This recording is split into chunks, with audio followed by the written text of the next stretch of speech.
Elected MLA. I'm just so excited. Now, turning to equalization payments, we need equalization in Canada because we're a country, we're a family. We need to think like a family. Your proposal, Mr. Blanchet, would be to put an extra burden on those parts of Canada, like Alberta, that have the toughest challenge to meet the climate crisis. We're concerned as Greens that we work together, that we not alienate Alberta. I noticed that you had a strong sensibility for Alberta since your previous positions on oil were quite nice to them. No, they're not nice. We're shutting down the oil sands by 2030. They don't find it nice. That's why they deserve fairness. In a family, sometimes one does not agree with others, and he doesn't have to be forced to do what others say. We are facing a climate emergency, and anyone who understands the science, and I hope you do, this is a world issue, and only countries do international affairs. Provinces don't. We have to pull our weight as provinces and as nations, and we do it together. We have to move along. Thank you for that. We will end this segment with another open debate. Yves-François Blanchet, it is your turn to ask any other leader a question on the topic of your choice. I wondered a long time. Mr. Scheer, you said in English a few months ago that you were strongly against the very idea of Bill 21 about laicity of the state in Quebec. Then you said in French in Quebec that you would do nothing against that law. But your very close collaborator, Mr. Alain Reyes, said the day before yesterday that you would protect the Bill 21. He said that in French, I must admit. You were the only one that would protect the Bill 21. Can you get to the question, please? How will you do that? It's very, the answer to this question is very simple, Monsieur Blanchet, and you know that I've always been very clear on this issue. We will not intervene in the court case that is currently before the courts. The elected officials of Quebec have taken this decision, and now it is before the courts. And the courts will protect the law, not tolerate the law, protect the law. What will you do to protect this law? And in French. It's very important that a federal government respects and protects individual liberties and individual human rights. We will not pursue this court of action at a federal level. Your definition of Mr. Scheer has the floor. In the law. It's quite simple. I just answered that question. Mr. Blanchet, Mr. Scheer has the floor. Monsieur Blanchet. It's the same thing in French. We will not intervene in this court case. The court case will decide this. The same thing as you do. It's exactly the same position, Monsieur Blanchet. You're trying to create a division, confusion where it doesn't exist. Does not mean that you would protect it. I would protect it. You would not. So we are open. We are going to have an open debate. That was Mr. Scheer's time to answer. I apologize. I will leave you some. We will now have the open debate. Mr. Blanchet, you may begin. Okay. Can I start speaking now because you spoke during my answer? Please, go ahead. We're still nice people. The issue on this has been exactly the same from the beginning. And Monsieur Blanchet, I think you're trying to create confusion where there doesn't exist confusion. I have always been very clear, both in English and in French. The answers have always been the same. This is something that at the federal level we will not pursue. The Conservative Party has always stood for individual liberty, for fundamental human rights. It was a Conservative Prime Minister that brought forward the Bill of Rights, the last Prime Minister from Saskatchewan, John Diefenbaker. Mr. Scheer, and you won't defend a woman's right to choose. You've dismissed LGBT protections. You haven't apologized for your words against LGBT Canadians years ago. Will you recognize and apologize for that? Millions of Canadians have a different position on this issue. And like millions of Canadians, I am personally pro-life. It is okay in this country to have a difference of opinion, something you do not recognize. But Canadians and it is beneath Prime Minister to demonize people for their Canadians views. Need to know that their Prime Minister One at a time, please. One at a time, please. The laws and access on this issue have not changed for 30 years under Liberal Prime Ministers, under Conservative Prime Ministers. Mr. Scheer, let me help you out here. Canadians need to know that their Prime Minister will be there to defend them. And you have been not unequivocal on defending women's rights. You're signing the nomination papers of people who want to take away. How about your misogynist, racist candidate in Nova Scotia? Okay, let me help you. Nobody can hear what you're saying anymore. You will be signing the nomination papers for people who have pledged to take away rights from women. I know. You're having a mini debate over here. Can we bring in a man has no position in a discussion on a woman's right to choose. How about Let's be very clear on that. In a debate. Very clear. interesting for most of this campaign to hear a lot of men arguing about what a woman's rights should be. But having all of you, except for Max, participated in the TVA debate where you were perfectly happy to keep women off the stage. I'm the only woman leader of a party. You participated in a debate which did not let our little girls see that there's a chance for a woman in this country to be prime minister, to run as the leader of a party. We must be clear as all leaders, and you are not clear, Andrew, that we will never allow a single inch of retreat from the hard-earned rights of women in this country, not 1 inch. But it troubles me that you're open to working with Mr. Scheer. Sure. And your own MPs could come up with a law against abortion, and you said that you would tolerate it. I said we don't allow anyone to run in our party who doesn't hold a pro-choice position. When they are in danger of losing an election, they bring forward this clearly needs more time. I'm afraid we don't have more time. Unlike all the rest of you. Ms. May, thank you very much. We're going to have to move on. Thank you. That concludes our segment.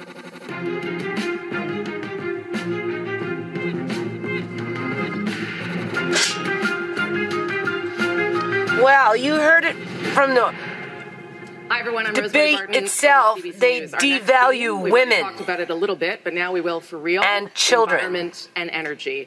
And Welcome to Canada. From another Canadian, we're going to go to a gathering of people watching the debate, this time at the Halifax Central Library. And we'll talk to Britton Bancroft of Minto, New Brunswick, is there and has this question. Over to you. Hi, my name is Britt Bancroft, and I'm from Minto, New Brunswick. And I believe we live in an age of climate crisis. And this is the last election we have before a point of no return is reached.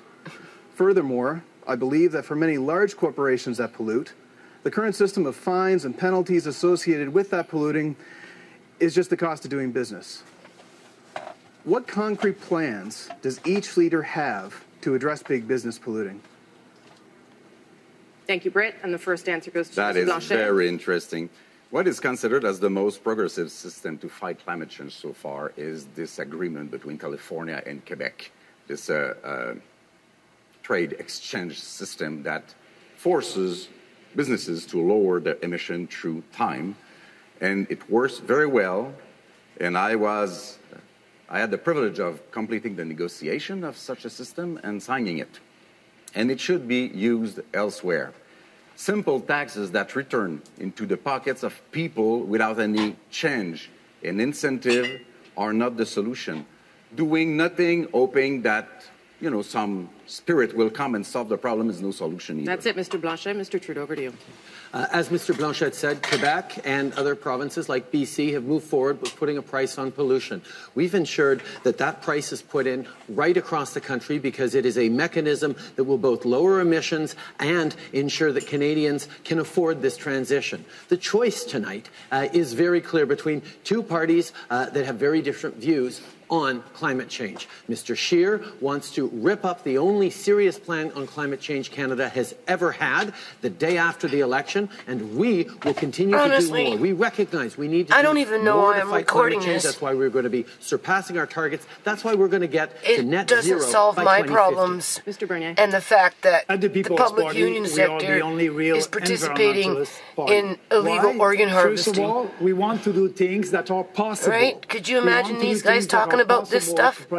Seriously. Our hair, our environment. What would the public be doing? All the other leaders claim to save the world and to would save they be the sitting climate. there politely They cannot. if they knew? Canada represents only 1.6% of the greenhouse emissions. Look how polite Canadians and they claim also to be able to achieve the Paris Accord target. Don't move. They don't cannot. breathe. They have to impose a carbon tax of $300 a ton to do that, and they won't do it. They don't do it. They're hypocrites. We won't have a tax on carbon. Because there's an election coming up. Thank you very much. Thank you, Britt, for your question. We are faced with a climate crisis. There's no question about it. This guy is in my province, massive in forest Burnaby. fires, which make it hard to breathe in some parts of Canada. In the west, about a 45-minute drive. Massive flooding, which means people are losing their homes in the east. He's a new this Democrat. is a serious crisis. Now, while Mr. Trudeau has said a lot of nice things, let's look at what he's done. He said that he's for the environment, but then he continues to exempt the biggest polluters from his price on pollution. To mention he says he wants to fight the climate crisis. From India what does he do? He continues to subsidize chopping down and trees gas in droves. He says he's a climate leader, What does he and do? they're building monster house after monster house after monster house. I've already shown you people with no affordable housing. And Mr. Scheer, that is the reality. I find myself agreeing with you again, Mr. Singh. On the environment, like so many issues, Justin Trudeau says one thing and then does something completely different. He's talking about hitting 2050 targets. I told you, Canada is in a situation of political genocide right now. His plan has been proven to fail. He has given in the real world with real people to the country's largest polluters. They were able to negotiate themselves up to a 90% exemption from his carbon tax. Meanwhile, hard-working commuters, moms and dads taking their kids to school or driving to work, they have to pay the full brunt of that. Our plan is a real plan that takes the climate change fight global, recognizing that we could shut everything down Mr. Scheer. tomorrow. I'm dropping the hammer. Coming to the end of the show, Ms. May. Britt, thank you for the question. You, unlike everyone else on this stage, clearly understand that we're up against a real climate emergency. The Intergovernmental Panel on Climate Change has given us hard timelines, challenging targets. If we're going to do what's required, it isn't easy. We don't grade on a curve and say because a plan is less ambitious, it's therefore more doable. If it fails to meet the goal of holding global average temperature to no more than 1.5 degrees Celsius, we fail to give our kids a livable world. Greta Thunberg is right. The house is on fire. Grown-ups then stand up and say, kids, get to safety. We've got this. We'll take care of this for you. My turn now to ask a question, and this one goes to Mr. Trudeau. And the question is this, Mr. Trudeau. Last fall, the United Nations International Panel on Climate Change stressed the need to act quickly to limit further global warming. A report from Environment Canada says this country is warming twice as fast as the global average. You say you are committed to combating climate change, but your government still proceeded with the purchase and approval of a new pipeline to the West Coast.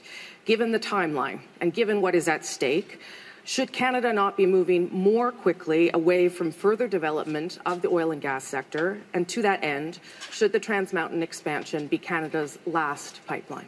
We absolutely have to move faster. We absolutely have to do more. And that's why we put forward an ambitious plan to continue that is reasonable, that is doable, and is going to make sure that we get to not just surpass our 2030 targets, but go beyond it. We're banning single-use plastics. We're putting a price on pollution right across the country. And we are fighting those conservative premiers who do not want to do their part to fight climate change. We recognize that transition to clean energy will not happen overnight. While we do, we should have less oil by rail, and we need to get to new markets so we can invest all the resources, all the money coming in from this pipeline into that green energy transition, into fighting climate change. I know that's a big piece of the way we move forward, how we invest in the new economy, in that transition. That's what we've done.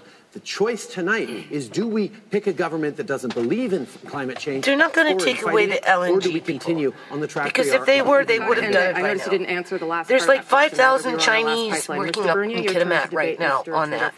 Okay, it's work camp after work camp after work camp as they're cutting down the fucking trees, fighting with the natives. You believe the opposite. But you won't be able to achieve the Paris Accord target. Right. I'm not saying that. You know, flooding the communities with fentanyl, right? So that people accidentally kill themselves or what? Just, suicidal, right? Because all the trees are being cut down around them, right? She has a radical plan to fight. Some of them are being murdered and cops ain't doing shit about it. But what about you? Okay. You won't be able to. Mr. Bernier, Mr. We Trudeau's made it three-quarters of the way to reaching those 2030 targets. Over the next 11 years, including by planting 2 billion trees, we're going to get there. But Mr. Bernier, what you don't understand, what Mr. Scheer doesn't understand, is you cannot build a plan for they're the making trees go extinct in the province of British Columbia, Canada, because they're cutting them down. That's where because they're trying to think that they can bring in a foreign investor in terms of people, bringing in criminal activity into this country with their drugs and money laundering schemes and all this other shit, right, that they do. Like you're going to make climate a big priority. But the reality is you did all these things. You bought a pipeline, you continue to subsidize oil and gas, and you continue to exempt the biggest polluters. So what's it going to take now for Canadians to believe that you're actually going to follow through in your promises? What's it going to take these monster houses that they're building after your words are row after row after row after row. Those things, like you said, in another 40, 50 years from now, they're going to be the new ghettos, like the new ghettos of British Columbia, Canada. Mark my words. They're going to be the ghettos, like from where these places, where these houses come from. Because there's no private business case for it. Your plan to build a refinery in Alberta is worse for the environment than building a pipeline to the. What are they going to do in 40, 50 years from now? Kick everybody out of these old, broken-down monster homes so that they can regenerate the neighborhood and build even bigger monster homes? As they're kicking out the ones that are living in the monster homes with the new generation of elite? Pipeline projects ready to go. Under his watch, all of them have failed. There is no balance. He had to take $4.5 billion of Canadian tax money to put the Trans Mountain Pipeline on life support, and he did that by sending Trudeau has allowed billion like 3 million immigrants to come into this country the United States to be invested in a 1-year period, in the oil and gas sector, and that's through various in Canada. His answer immigration portals, right? Some are through working visas, some are through student visas, some are through landed immigration, and so on and so on. And a few of them are refugees, real refugees, right? So by the time you tally up the whole line, you're looking over 3 million people with limited to no resources going into areas that, you know, like in where I live, if you're Punjabi, chances are you'll be okay because, you know, the community kind of watches out for the community. But at the end of the day, you know, you're just bringing political genocide to the country. Double our current target. We must listen to science. We must not build the Trans Mountain Pipeline. It's not the last because they're bringing in all these monster homes that need to be filled up with 50 people just to be able to afford the fucking mortgage, unless, of course, maybe you're a crook. There's a carbon budget. It doesn't budge. And that's why it's so heartbreaking for me to look at you today and know you could have done so much more. What's going to happen in 10, 20 years when climate change really hits and the garbage needs to be picked up? To the Bay of Fundy, you know, they need to turn on the washing machine, right? And we need a strong federal government with those plastic pipes breaking every third house. Protecting the future generations. The plumber will be pretty busy, and so will the drywall people. When you hang on to Harper's target of 30% by 2030, we are going to looking for leaks. Well, you better get to double you know how water can travel. Time is up. That's kind of funny. Time is up, Ms. May. Mr. Blanchet, you can talk to Mr. Trudeau. You claim to have done. I don't know if I should go see this federal dude. Canada is the worst. He's not too far from me. Go tell him what it's like really in British Columbia, Canada. Fucking give him the fucking documents too. Fucking pictures of Chimay. Will you agree with the demand of the Prime Minister of Quebec, Mr. Legault? Ask him to answer to that one. Explain it to me. Environmental issues. Right. They crying on they don't have money for health care. Second question. How can they say they don't have money for health care when they did what they did with Chimay? To not ever not to mention what they did with Uncle John, keeping him captive for 5 months in an emergency section. Right? That's more money from taxpayers. He did not understand. You have to work with Indigenous peoples. You have to work with the taxpayers that housed them in those hospital settings, people. That's why they took them to emergency, because they wouldn't have to pay. With the provinces on ensuring that there's not. And because the sister was a nurse, she knew that. That's what Bill C-69 is all about. And once he got admitted into the emergency, they moved him to, some other section there with his roommates and held him there for 3 months. At the taxpayer's expense. That's what healthcare was paying. While Sierra gets pushed out onto the streets, dropped off by the cops after they released her from jail 4 days ago, and she ended up in the hospital, and then the hospital released her, and then the cops brought her here. Like, what the fuck? What we've seen of it, because most of it is still secret and will remain secret, apparently, like Doug Ford. That didn't work out so well for us. That's why I turned this on, because it's just bullshit. I was hoping that there would be a chat, but none of these ones that are running the show here, they all disabled the chat. More money than most Canadians make Wrap it up. Why the $50,000 Mr. Scheer, you have 1 minute to respond. So you can't even give your opinion. You seem to be oddly obsessed with provincial politics. There is a vacancy for the Ontario Liberal leadership, and if you're so focused on provincial politics, go and run for the leadership of that party, Mr. Scheer. Secondly, your tax policy has meant that 80% of Canadian families pay higher taxes today than when you first took office. That is exactly true.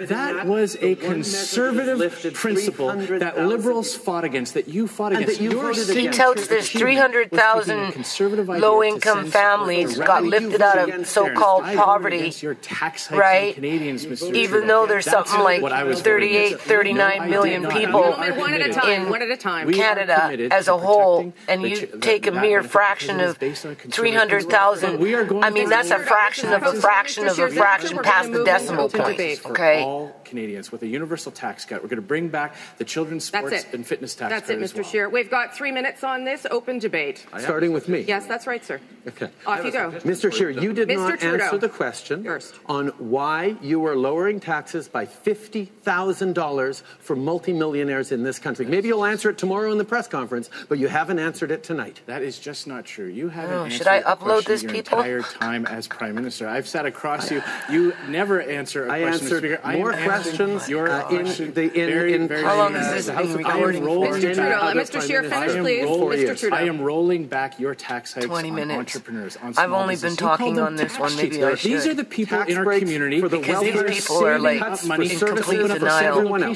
Investing in people's training and education. No one can understand anything Mr. Blanchet wants to say. Mr. Scheer, Mr. Blanchet. We're both experts in they don't talk about the corporate corruption within the government, and they need to. Which has been asked unanimously by Assemblée nationale du Québec of they don't talk about the political genocide that's going on in Canada because people like this are selling out the Canadian people. Is that not a great way to save money? Right. Make things simpler for people. So that their pension plans will be secure and even when they so you're talking about the single step off the stage for Quebecers. Right. Yes.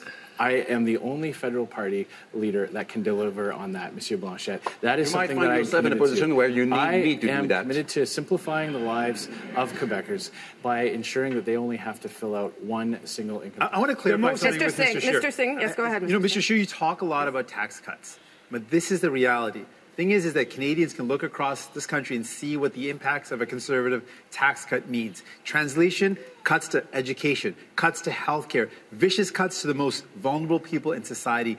That's what you do. The thing is, Mr. Trudeau, you sound a lot different. You sound a lot better, but you've done much of the same. You've given billions of dollars to the wealthiest, and your nothing. Top financiers, top cabinet ministers use tax havens.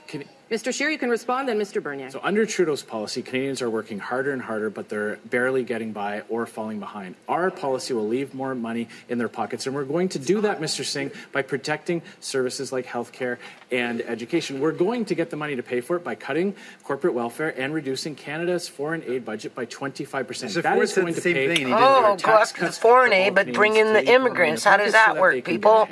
Bring in the immigrants so much so that when they come and after they've moved in, there's no housing because there's the ones that are being built are not being built for Canadians.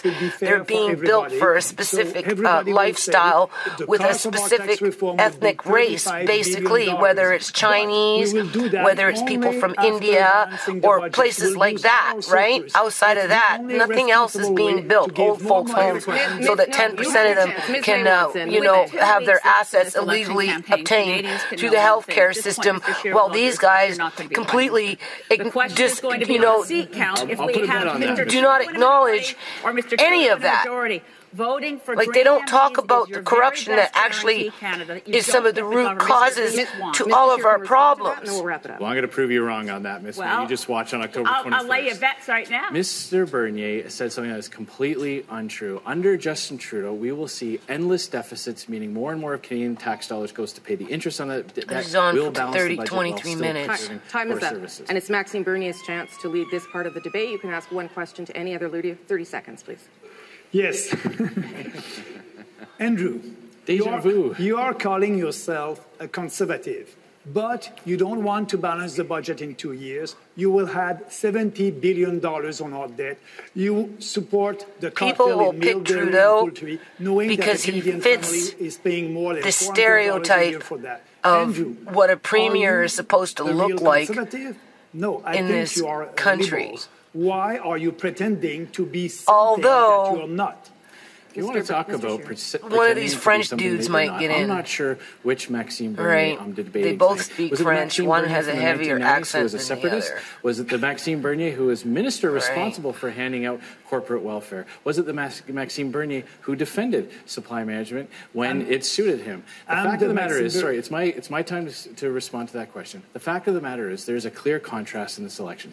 Justin Trudeau's endless deficits and tax hikes to pay for it, or a conservative plan that will leave more money in your pocket. We will lower taxes for all Canadians. We will bring back popular tax credits like the kids. Doesn't solve corporate corruption. Doesn't solve the corruption that's within the public union sector that is preying upon the general population for their own gain, whether it's for a union perspective or whether it's from an individual's perspective. Let's do open debate. Off you go. You're starting that too. Thank you very much.